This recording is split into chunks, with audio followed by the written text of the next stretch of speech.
Welcome on in, guys. Tobin here with you. Thanks for checking us on out. Your Miami Heat, they lose tonight 113-92 to the Golden State Warriors, who were struggling a little bit.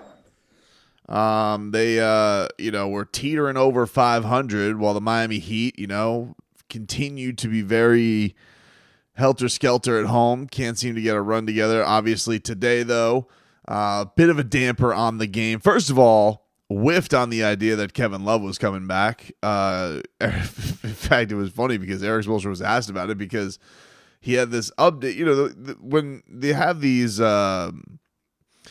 injury reports, it's either like out, ruled out, questionable, probable. Sometimes it'll be like a warm-up with intent to play. But it was an upgrade, so it's, I guess it was just an assumption on my part, on others' part. And listen, I was friggin' wrong. He did not make his return. Now the Heat have a couple more days off before they play again. Curious to see if he'll practice on Thursday. And, maybe we'll get better word on that, on where things are. So that was a bummer. But then the other piece of news that it was very odd because Jimmy Butler was at the Miami Open all day yesterday. It was Alcaraz, Carlos Alcaraz, is that the guy? There's nobody who knows less about tennis than me. I just full disclosure. And he's there. He loves the tennis. He's supporting the Miami Open's going on right now at Hard Rock. Jimmy's there. He's in the crowd. ESPN interviews him all over his Instagram. Cool. And so he does shoot around today. He misses shoot around with a non-COVID illness, but they put on the injury description probable. And then somewhere like as game time is nearing, he gets downgraded to questionable. Now, yes, the same status as Kevin Love, but it's a downgrade. It's not an upgrade from out to questionable. It's probable to questionable. It's not good news. Heat Media Relations then comes in. And they, right before Spo talks, they'll be like, hey, here's who's in, who's out. Jimmy, Kevin, boom, out. And, it definitely put a damper on things with all that. Spo was asked about the Jimmy injury, or the Jimmy illness, before the game by the great Ira Winderman, who has covered the Heat since their inception. And Spo, he was like, hey, and Iraz is like, even included in his question, he's like, hey, what happened here? He was at the Miami Open, like, what happened, basically. And Spo's just like, well, didn't feel good today, and he's sick, and we'll reevaluate him tomorrow, see where we go from there. Okay, so this fun matchup that's supposed to be, Jimmy Butler and his lead Heat against very desperate Warriors team that's trying to avoid, trying to avoid being kept out of the play-in currently. They're not even like trying to avoid the play-in like the Miami Heat are. They're trying to just keep their head above water and don't get caught by the Rockets. And so, all right, it definitely feels like the air was let out of the balloon a little bit on the game for Miami because, yeah, Jimmy's not there. And it's been frustrating because he's been in and out. It's not only that he had the foot thing, but now he has the illness that flares up. And we did this whole thing about Jimmy Butler. I remember doing a somewhat deep dive on Jimmy's injuries. And typically, man, his injuries and his illnesses and his missed games, it's typically a New Year's line, and then usually Jimmy is actually a pretty durable player. First half of the season, he's going to miss like 18 games or something like that. But it has been a little bit demoralizing that on top of the injuries the Heat are already dealing with, Bam knowing that he's banged up, then also Jimmy's also had things flare up. And look, I'm not suggesting that Jimmy Butler faked sick for a game. I mean, hell, his Alcaraz was there. Neymar was there courtside, I think in Jimmy Butler's seats courtside. And, for him not to show, and by the way, Neymar, who's Jimmy's BFF, he got showered with all the love from the Golden State Warriors afterwards. So I'm sure if anything, that probably made Jimmy very furious. But it was definitely disappointing that Jimmy was unable to go today and that he was that sick. You wish him a speedy recovery, and hopefully he'll be good to go, for the remainder, the 10 remaining games that Miami has in this regular season. And so anyway, you go into this game. It was a really well played first half by Miami. They go into halftime. They have the lead 55-53. Really some great play by Bam in the first half, and particularly Haywood Highsmith, who's been on a tear his last couple of games. He's been absolutely awesome. And probably the play of the game for Miami in this one. Bam blocked just the holy bleep out of a Draymond Green shot, and it leads to just a fast break bucket by Haywood Highsmith. It was really awesome. I mean, got the building on fire. There was a ton of Warriors fans in the building today, which it typically annoys me. That definitely happens when Miami has a lot of the road fans come in here, mostly when it's Boston and New York. The Warriors fan is not obnoxious. They just really love Steph Curry, which I want to get to the interesting rock show that is Steph Curry and just how beloved he is here in just a second. But, unfortunately from that point, they even got on a little run after that. Miami never could really get more than a 5-point lead, never really swing momentum all the way, but they were playing well, and they were playing hellacious defense and playing, really, really gutsy. Steph was not having a good first half in this game. It was really Klay Thompson, which, if you guys listen to the radio show, and my producer, Frog Boy, old Marcos, he's like this Klay Thompson truther wants to see the downfall of Klay Thompson, who's like one of the most beloved players in the league, and he's just been calling him a bum up and down. I'm like, please don't do this today, because I know he's going to come in here. I've done what he's done. I've been in his shoes. When you have many years in radio and you get takes that blow up in your face, like like a cartoon character. This happened to me one time with Kevin Love. I remember one time I was like ripping Kevin Love on the Cavaliers, just tongue in cheek, would be like, does Kevin Love even on the Cavaliers? I don't even see highlights of him. And he dropped 40 on the Heat one night. And tonight it was Klay Thompson's turn, who, definitely has been going through his struggles. He's been in and out of the starting lineup. There's been games he hasn't closed. He's talking about some of the mental struggles that he's gone through today. Dude was absolutely on fire. He was lighting the Heat on fire. Led all scorers at halftime.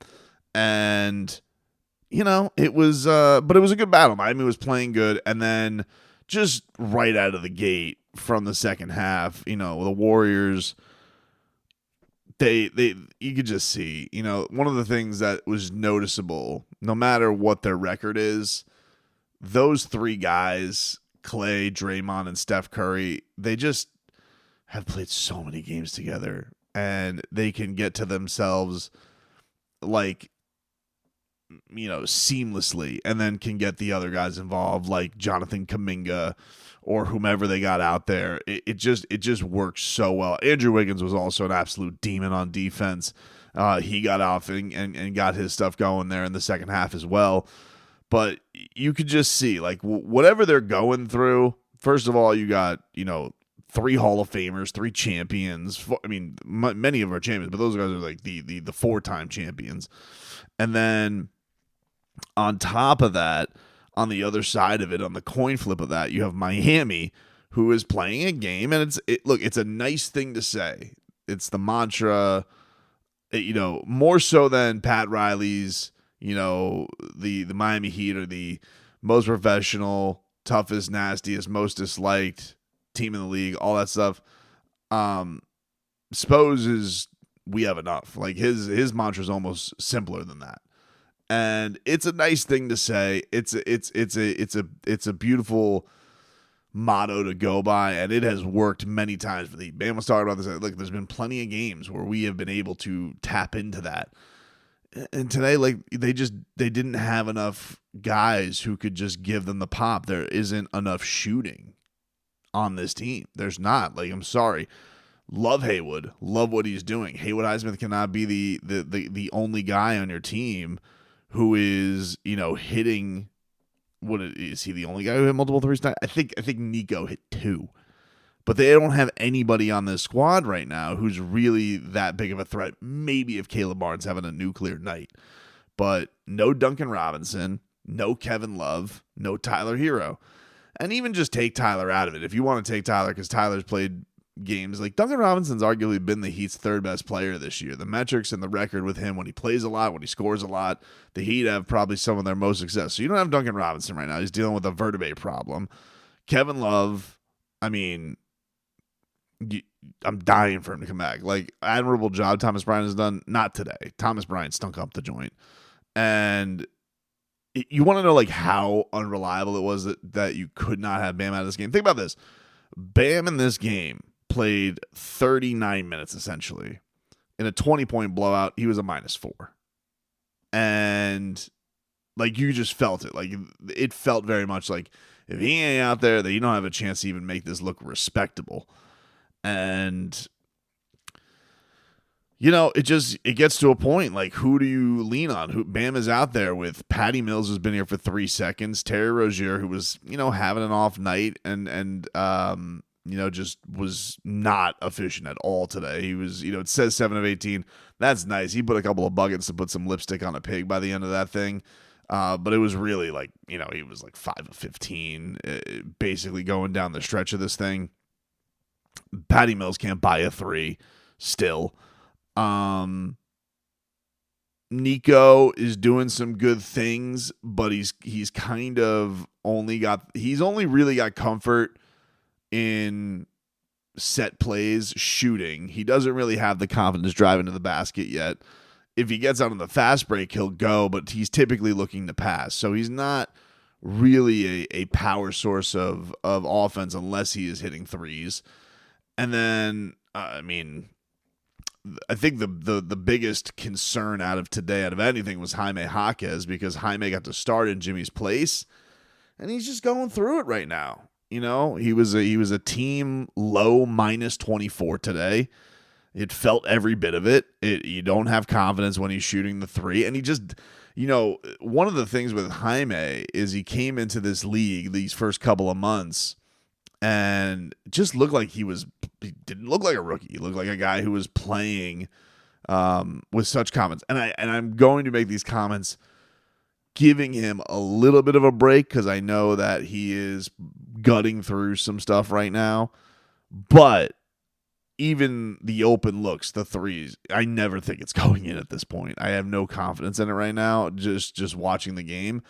And I think you can see from his movement standpoint, this is not a guy who bread and butter is the footwork. And if he is dealing with some mobility, he doesn't look like he can dance with the ball in the paint like he typically was early in the year. And I think he is very much felt the effects of a full 82-game season. He is gutting through it, so I give him props for it. But yeah, one of the guys who I thought was going to be an X factor for this Heat team, I'm not really sure about anymore. I'm not sure if he needs, you know, just some time to rest and get a couple games off, or if he needs to stay in there to try and keep his rhythm and fight his way out of it. I don't really know what the answer is for that.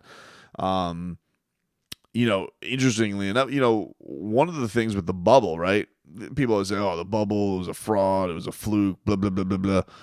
One of the benefits of the bubble that I think definitely helped the Heat wasn't so much even the bubble, but it was the break. And a guy like Tyler Hero, who, yes, was dealing with injuries his rookie year. In fact, I think he said that this was the injury that he was dealing with in his rookie year.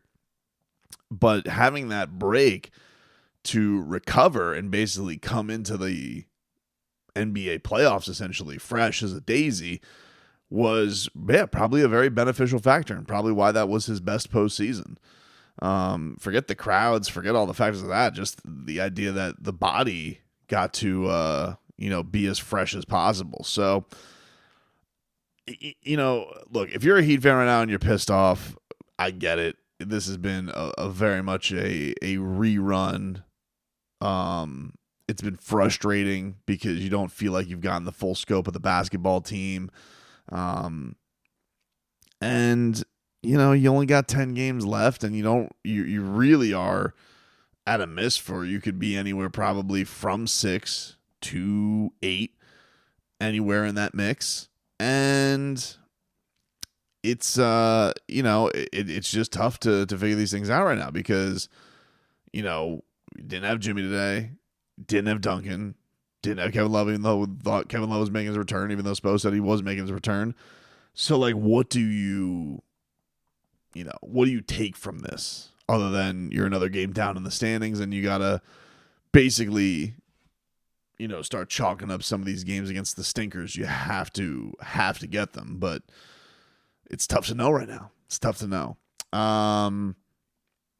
So that's it on the Heat. We'll get to some more stuff tomorrow for sure. The one thing I will say, though, I want to give some props. Because, Klay Thompson was awesome, but Steph Curry in that second half, too. I mean, he hit, he was hitting some big-time shots. I think there was two real backbreakers for Miami in this one.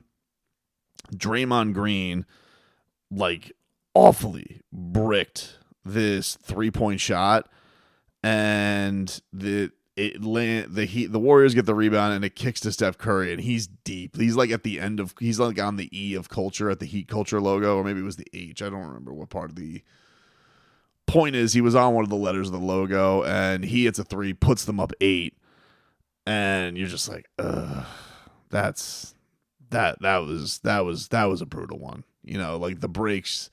You can't afford stuff like that. You can't afford to give him other shots. And then in the fourth quarter, he had a